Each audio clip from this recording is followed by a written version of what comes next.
उद्या आहे बुधवार, गाईला खाऊ घाला ही एकच वस्तू तर 7 पिढ्यांचे दारिद्र्य नष्ट होते. नमस्कार मंडळी, आज आपण अतिशय महत्त्वाचा आणि शुभ असा उपाय जाणून घेणार आहोत, जो उद्या म्हणजे फक्त बुधवारच्या दिवशी केल्यास तुमच्या 7 पिढ्यांचं दारिद्र्य नष्ट होऊ शकतं आणि घरात समृद्धीचा वास होतो. तर संपूर्ण माहिती जाणून घ्या आणि हा व्हिडिओ शेवटपर्यंत नक्की पहा, कारण शेवटी मी एक गुप्त आणि प्रभावी उपाय सांगणार आहे, जो फार कमी लोकांना माहीत आहे. भारतीय संस्कृतीत गौमातेचं स्थान अत्यंत पवित्र आणि पूजनीय मानलं जातं. गाय म्हणजे लक्ष्मीचं रूप मानलं जातं. शास्त्रात सांगितलं आहे की गायीमध्ये 33 कोटी देव वास करतात आणि तिचं पाय धुणं, तिला खाऊ घालणं, तिची सेवा करणं म्हणजे आपल्या पापाचं क्षालन होणं. तर बुधवारचं महत्त्व काय आहे? तर बुधवार हा गणपती आणि बुध ग्रहाचा वार आहे. बुध ग्रह आर्थिक स्थैर्य, बुद्धिमत्ता, संवाद कौशल्य आणि सुख समृद्धीचा कारक आहे. याच दिवशी गौसेवा केल्यास दारिद्र्य नाहीसे होतं आणि ग्रहदोष शांत होतात. तर बुधवारच्या दिवशी सकाळी स्नान ध्यान करून स्वच्छ कपडे घालावेत.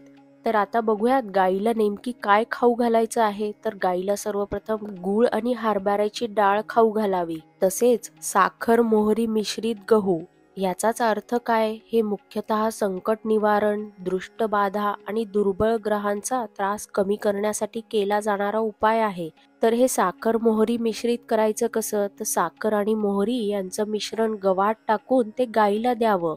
यामुळे घरातील नकारात्मकता, वाईट नजर, अपयश कमी होतं आणि सौख्य संपत्ती वाढते. साखरेमध्ये गोडवा असतो, तसेच सकारात्मकता असते आणि सौख्य देखील असते. तसेच मोहरीमध्ये दृष्ट, त्रास, संकट दूर करणारी गुण असतात. हे गव्हामध्ये मिसळल्यावर तो दान किंवा प्रभावी उपाय म्हणून मानलं जातं. आणि तिसरी गोष्ट म्हणजे हातातल्या पिठात साखर घालून केलेले छोटे लाडू. याचाच अर्थ काय? तर हातात घेतलेले पिठात साखर घालून छोटे छोटे लाडू करून ते गाईला खायला देणे. ह्याच्याने होतं काय? तर कुटुंबात सुख, समाधान आणि धनप्राप्तीसाठी मार्ग मोकळा होतो. पिठामध्ये अन्न आणि पोषण जाते, तसेच लाडू पूर्ण केलेली एक संध गोष्ट असते. यामुळे घरात गोडवा वाढतो, तंटे कमी होतात आणि सुख समृद्धीचा वास होतो, असं आपल्या पिढ्यानपिढ्यांचं सांगणं आहे. तर थोडक्यात काय? हे तिन्ही उपाय घरात सौख्य, समाधान, दृष्टदोष निवारण आणि आर्थिक समृद्धीसाठी केलेले पारंपरिक उपाय आहे. यामागे सकारात्मक ऊर्जा वाढवायचा हेतू असतो. तसेच हे सर्व खाद्य गौमातेच्या मुखात स्वतःच्या हाताने घाला आणि त्यावेळी एक मंत्र म्हणावा. तो मंत्र कोणता? तर ओम श्री लक्ष्मी नमः आणि ओम नमः शिवाय या मंत्राचा 11 वेळा जप करावा आणि गाईला आपल्या स्वतःच्या हाताने तिच्या मुखात खाऊ घालावे. तर हे उपाय तुम्ही नक्की करून बघा. याचे फायदे काय काय होणार?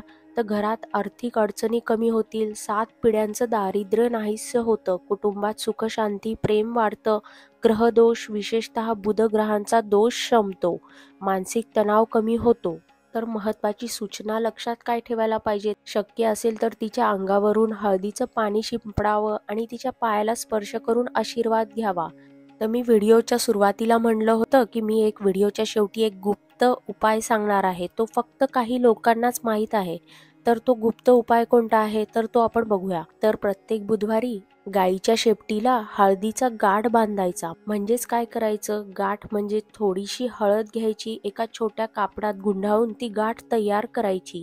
ती गाईच्या शेपटीला हलक्या हाताने बांधायची आणि त्यावेळी म्हणायचा हा मंत्र, ओम श्री महालक्ष्मी नमः.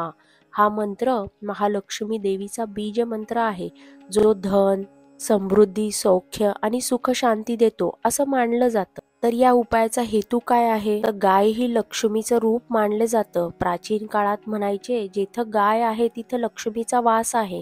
म्हणून गायीचं पूजन केल्याने घरात धनसंपत्तीचा ओघ वाढतो. तसंच हळद हे मंगलतेचं आणि सौख्याचं प्रतीक आहे. हळद पवित्र मानली जाते आणि तिच्या वापराने नकारात्मकता दूर होते.